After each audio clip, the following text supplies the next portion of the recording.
Hi hello నమస్తే అండి. ఏంటి పొంగల్ పెట్టున్నారు, ఇడ్లీ, టీ, పాలు అని అనుకుంటున్నారా? ఈరోజు సోమవారం అన్నమాట.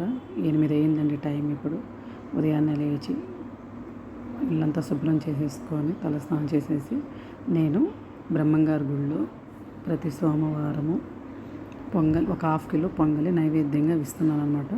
ఉదయం మహా నైవేద్యంగా ఇవ్వాలని అనుకున్నాను అనమాట.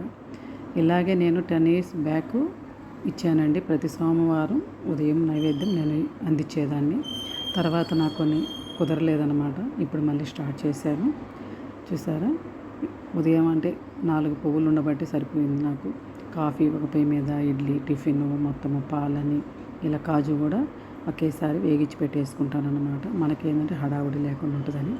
పొంగల్ అయితే రెడీ అయిపోయింది. కాజు వేసేసాను, యాలకుల పొడి కూడా వేసేసాను. చూసారా, పొంగల్ రెడీ. నేను ఇంట్లోకి నైవేద్యం తీసి పెట్టుకున్నాను. నచ్చితే లైక్ చేయండి.